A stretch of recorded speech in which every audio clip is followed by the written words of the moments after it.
Salut les stratoniens, j'espère que vous allez bien. On va analyser donc ce Bitcoin, l'Ether et puis on ira voir peut-être 2-3 alts. Donc, gros dump. Je me suis trompé. Du coup, il y a eu le dump, il y a eu un joli petit bull trap. Donc, c'est ce qu'on va regarder un petit peu aujourd'hui. On ira voir aussi les 2-3 ordres. On va aller voir Kingfisher et puis on va aller voir 2-3 liquidations. Je trouvais ça assez intéressant. Et puis, je voulais quand même faire aussi un petit message. Donc, pour les gens qui étaient en trading, j'espère que vos stops étaient là. Pour les gens qui sont des personnes qui hold ce Bitcoin, etc. Personnellement, encore une fois, c'est seulement une fois mon avis, mais il est inutile de vendre ici, même si ça continue à descendre, etc. Si vous avez acheté là-haut, il n'y a aucune raison en fait de vendre ici ou de vendre là-haut ou de vendre encore à 30 000. C'est vraiment ça qu'il faut que je vous dise, parce qu'en fait, ici, c'est ce qu'on va regarder dans cette vidéo, mais ça fait que descendre, il y a zéro rebond.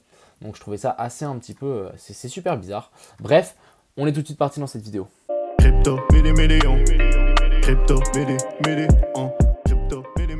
Donc on est parti, on va d'abord juste voir le SP500 hier qui a chuté et pile au moment où on a eu la clôture, le Bitcoin a commencé à faire sa descente folle. Donc en fait il y avait une grosse pression vendeuse à mon avis hier sur le Bitcoin et en fait le marché des États-Unis, le marché traditionnel était en train de retenir le Bitcoin. On a eu cette bougie, en fait il retenait parce que le SP500 ne chutait pas autant violemment que le Bitcoin. Dès que ça a clôturé, il n'y avait plus rien qui l'a retenu et du coup le Bitcoin a chuté. Quand même faire un petit tour sur cette charte qui est vraiment très très inquiétante. Grosse divergence ici, du coup bearish qui s'est été formée ici, elle a été confirmée sur le RSI. Même chose ici, on a potentiellement, donc on va dire ça, c'est un M parce qu'en fait on a la divergence qui le confirme. Bref, ça a été confirmé, donc c'est vraiment pas incroyable. On peut largement rebondir sur la neckline et ensuite rechuter plus bas.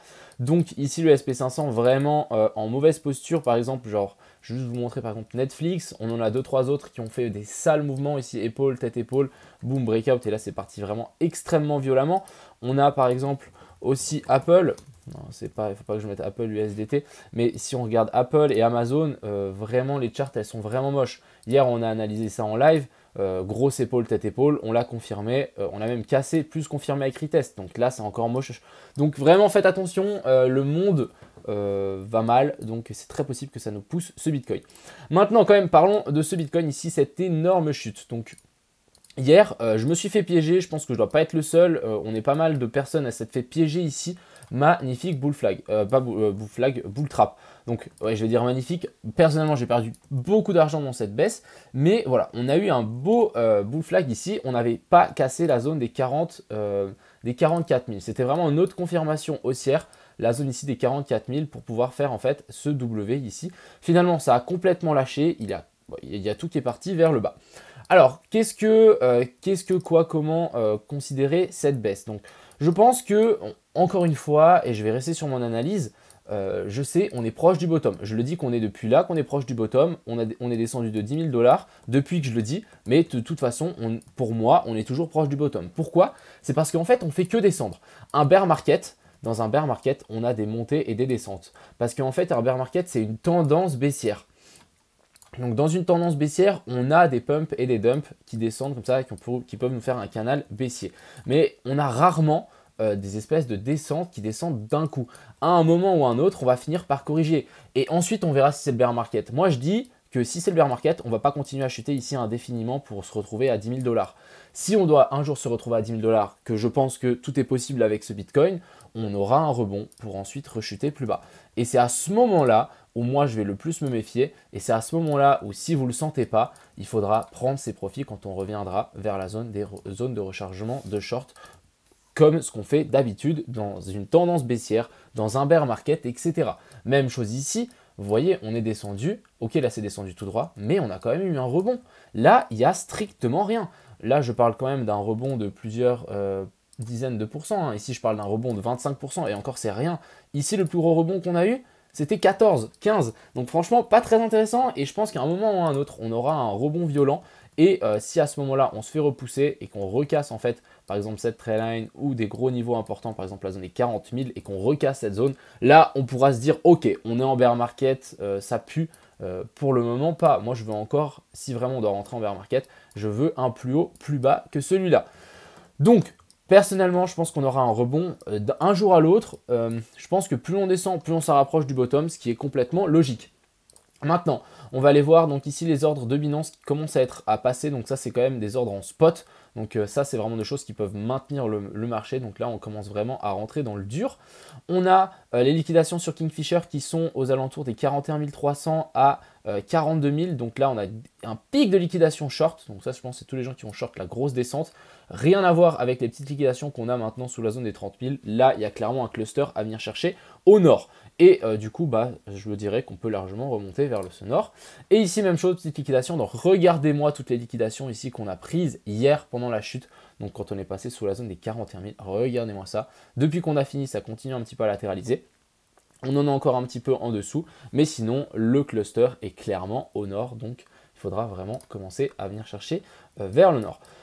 Niveau graphique, on a cette trendline ici qui est toujours en train de nous tenir ce cours. Je pense qu'on est vraiment très proche, je pense, d'un bottom. Je ne voudrais vraiment pas avoir une cassure ici, parce que là, ça veut dire qu'on pourra largement se projeter vers la zone des 30 000, que je ne pense pas encore. Je pense que vraiment, si on commence à découpiller et à latéraliser ici dessous, ça commencera vraiment à sentir mauvais. Je pense que j'espère que aussi ce week-end, on puisse avoir un petit pump. Mais comme je vous ai dit, on a les liquidations au nord. Si on doit continuer à chuter, on reviendra les chercher. Donc c'est vraiment dans le style rebond pour ensuite repartir si vraiment on est dans un bear market. Et si on n'est pas dans un bear market, ça sera rebond. On se fait repousser et ensuite les boules sont assez puissants pour nous former pourquoi pas un double bottom comme ce qu'on fait d'habitude pour ensuite inverser cette grosse tendance. C'est pas une grosse tendance mais c'est une tendance quand même bien baissière. Je vais vous montrer deux, trois petites charts. On avait ici donc aussi ce petit biseau qui a finalement gros donc bull trap. Ici on est venu chercher pas mal de liquidités. On a fait FOMO les retails et ensuite on les a explosés vers le bas. Donc franchement, petite figure vraiment qui a été prise à revers. On a ici plusieurs trendlines que je voulais aussi vous montrer. On a cette grosse trendline ici que quand on la touche, elle met des claques. On discutait de ça hier, je trouvais ça assez marrant le terme de dire on met des claques. Clairement, à chaque fois qu'on vient la toucher, grosse claque. Même chose ici, boum, boum. Bon là, même si on ne l'a pas touché finalement parce qu'elle n'était pas encore créée. Mais voilà, là on l'a retouché, grosse claque. Maintenant, on peut affiner un petit peu cette trendline, je pense. On peut affiner un plus petit biseau. On a cette trendline-ci et cette trendline-ci sur lequel on est en train de rebondir actuellement. Donc plutôt bon signe. J'espère qu'un jour on la cassera vers le nord, bien évidemment. Et sinon, on a toujours ce gros biseau ici qui, pour moi, est toujours d'actualité. Et on est toujours dedans en train de latéraliser. On va juste passer encore sur une autre petite charte. Alors ça, on a vu la zone des 44 000 qui a lâché. La zone des 0,68 qui a aussi lâché. Donc clairement, on l'a traversé comme dans du beurre. Et on n'était pas venu, comme je disais hier dans le live, on s'est fait repousser clairement par là. Donc, finalement, je dis pas qu'on est en bear market, loin de là. Vraiment loin de là, on a encore des gros niveaux intéressants à casser. Et encore une fois, si on doit être en bear market, il faut un rebond. Je ne pense pas qu'on descendra comme ça indéfiniment. Sinon, je ne sais pas ce qui se passe. Le cours ne va pas très bien. Sur ce, voilà un petit peu ce que je voulais vous partager. On va aller voir l'Ether. Donc l'Ether qui est revenu sur un support extrême ici. Est-ce qu'on aurait peut-être une vague d'Elliott ici là-dedans? Pourquoi pas? Donc un truc comme ça, 1, 2, 3, 4 et 5 ici.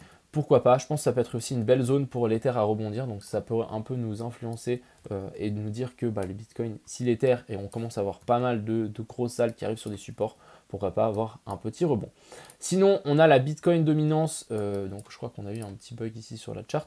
Voilà, donc ici on a la Bitcoin dominance qui est toujours en train de latéraliser sous cette trendline. Je pense que si on la breakout, ça peut déjà être un bon point et se dire ok, le Bitcoin reprend un peu de la hausse. Il faudrait que le Bitcoin pump et que la dominance du Bitcoin pump aussi. Et là, ça pourra vraiment aller au top. Donc encore une fois, je dis pas que là pour le moment on continue la tendance baissière, clairement. Mais je ne dis pas qu'on est clairement... Il ne faut pas dire qu'on est en bear market. Après, si pour vous, on est en bear market comme vous voulez.